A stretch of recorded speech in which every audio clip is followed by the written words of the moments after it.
Ibu jangan telat makan kalau tak ingin maagnya makin parah. Jangan terlalu banyak pikiran juga. Itu bisa memicu kambuhnya penyakit dan menurunkan imunitas tubuh. Jelas lelaki berjas putih yang membantuku siuman dari pingsan. Katanya aku pingsan, tetapi tak lama. Dokter keluarga langsung bisa mengatasi hingga cepat siuman. Sekarang, masih terbaring di atas ranjang pribadi. Rasanya badan ini tak memiliki tenaga. Seolah tak ada tulang di dalam kulitnya. Mataku melirik ke arah pria yang wajahnya sedikit pucat. Khawatir aku mati? Tentu saja, kan belum memberinya keturunan. Kalau sudah, tak tahulah. Bahagia bisa jadi. Lelaki berjas putih itu mengajak Den Arya bicara sambil berjalan menuju pintu. Keduanya tampak serius, terkadang kepala suamiku dianggukan. Sebelum berpisah, mereka tertawa kecil. Setelah pintu tertutup kembali, Den Arya menghampiriku. Ia duduk di sisi ranjang sambil tangannya mengusap jariku. Berlanjut membelai wajah. Jangan lemah lagi Anjani. Lelaki ini pendusta. Nanti-nanti juga akan mengabaikanmu kembali. Aku mengarahkan mata ke tempat yang berlawanan dari kedudukan Den Arya. Sebal sekali rasanya melihat penampakan pria ini. Sepertinya dia tahu aku marah padanya. Didekatkan wajah itu hingga puncak hidung kami bersentuhan. Lalu, ia menggesekkan ujungnya hingga terasa hangat sentuhan itu. Jangan marah lagi. Nanti aku sedih. Ayo, senyum. Malam ini aku akan tidur di sini, rayu Den Arya. Ia sepertinya sedang coba meluluhkanku lagi. Jangan harap aku akan tergoda. Tak usah. Nanti. Den Alisa marah. Aku gak mau disebut jalang, pelacur, cari perhatian dan hinaan lain. Sana, peluk saja istri Anda itu, sanggahku dengan nada ketus. Entah kenapa emosi ini belum juga reda. Tangannya pun aku tepis. Marahnya lama amat. Kan harus adil, 2 minggu aku tak mengunjungimu loh. Sekarang giliran di sini, dong. Gak mau emang, candanya lagi. Lelaki itu mencubit pipiku, lalu mengecup bibir ini. Den Arya jangan begini. Nanti aku luluh lagi. Tolonglah, kalau tak bisa mencintaiku, jangan memberi harapan palsu. Aku bisa mati. Makan dulu, ya. Terus minum obat. Aku suapi, tawarnya sambil mengambil bubur yang sudah ada di nakas. Mungkin ibu yang menyiapkan. Aku menyerah dengan bujuk rayunya. Hati pun kembali takluk. Selemah inikah aku di hadapan lelaki berpundak lebar itu? Anjani, kau memang telah terjebak dalam jaring cinta Den Arya.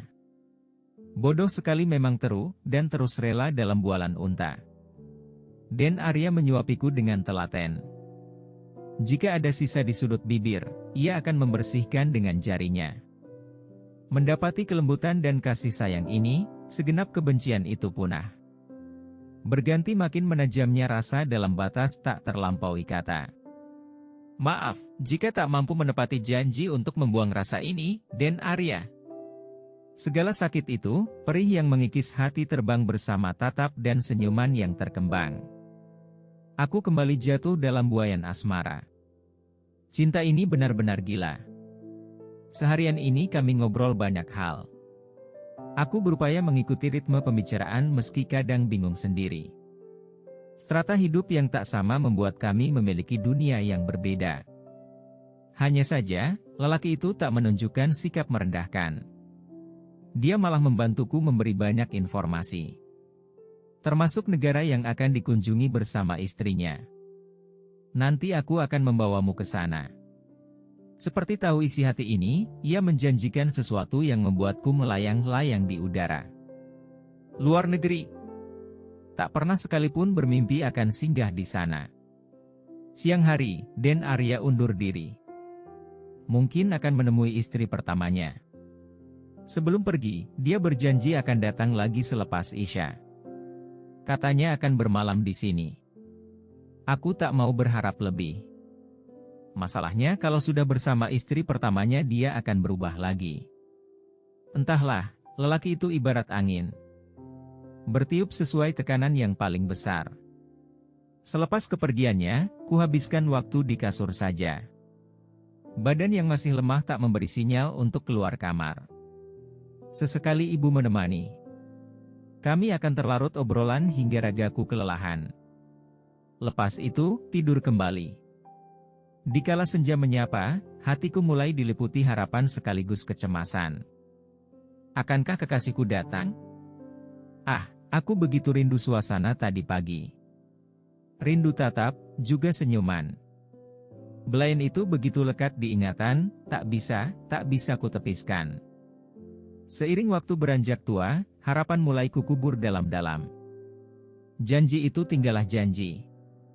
Den Arya tak pernah datang hingga jiwaku melayang dalam impian. Siang ini, 2/3 tenagaku sudah pulih. Bosan menanti ketidakpastian, aku keluar kamar. Duduk di bangku kayu mahoni yang alasnya busa super empuk.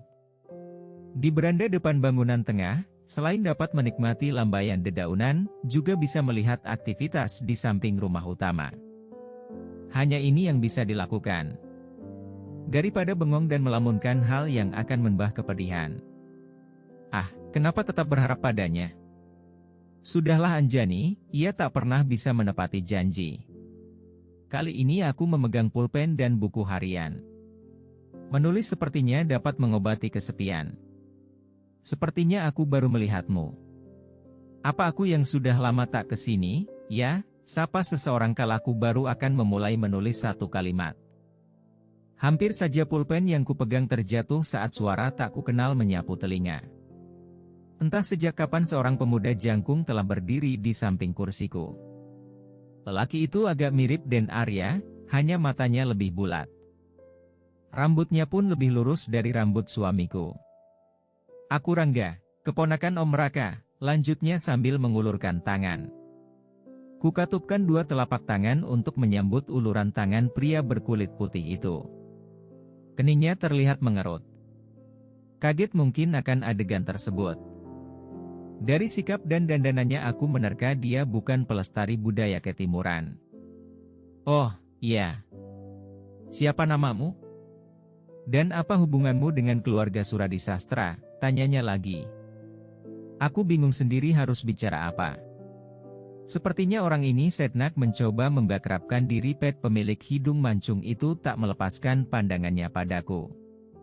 Sikap itu membuatku serba salah. Bagaimana kalau ada yang berprasangka macam-macam pada kami? Belum sempat bibirku terbuka, satu suara telah mendahului bicara, dia istriku, Rangga. Kami menoleh bersamaan. Lelakiku menghampiri dengan raut ditekuk.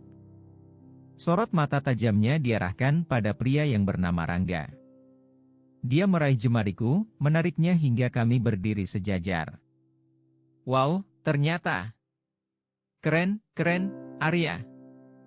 Pemuda bergaya rambut ala artis Korea itu menepuk pundak sepupunya sebanyak 3 kali. Lepas itu, ia mengarahkan kembali pandangannya padaku. Terang saja, Den Arya meradang. Nyonya Mungil, senang berkenalan denganmu. Kuharap kita bisa berteman baik. Aku tak menjawab, takut salah juga. Kutundukkan pandangan dan menggeser posisi hingga berada di balik punggung Den Arya. Apalagi genggamannya menguat hingga jari-jari ini terasa saling menekan. Urusi saja urusanmu, lalu segera pulang. Baru kali ini kudengar nada tak bersahabat keluar dari mulut Den Arya. Kenapa, ya? Mereka kan saudara. Kau masih ketus saja. Tenanglah sepupuku yang tampan. Aku di sini sekitar 2 minggu. Itu titah ayahanda. Mata merah Den Arya makin memerah. Dia menepis tangan lebar pemuda itu kasar. Detik berikutnya tangan kecilku ditarik hingga kami masuk ruangan. Den Arya mendudukkanku di ranjang, lalu mengempaskan bokongnya di sampingku. Dada itu turun naik, deru napas pun menjadi cepat. Tangannya mengepal setelah melepas genggaman. Jangan dekat-dekat dengan pemuda itu. Aku tak suka, titahnya dengan suara serak. Iya. Sekali lagi, kuarahkan pandangan ke bawah. Ada ngeri melihat sorot mata itu. Jangan banyak bicara dengannya. Aku benci itu, tambahnya. Kali ini nadanya makin berat dan lebih tinggi dari sebelumnya. Iya. Aku menjawab tanpa menoleh padanya. Bingung bercampur takut akan sikapnya ini. Sebenarnya dia kenapa? Cemburu? Tak mungkin kan, bukannya ia tak peduli padaku? Lelaki itu mendengkus, berdiri, lalu duduk lagi. Napas itu terdengar dihela berkali-kali.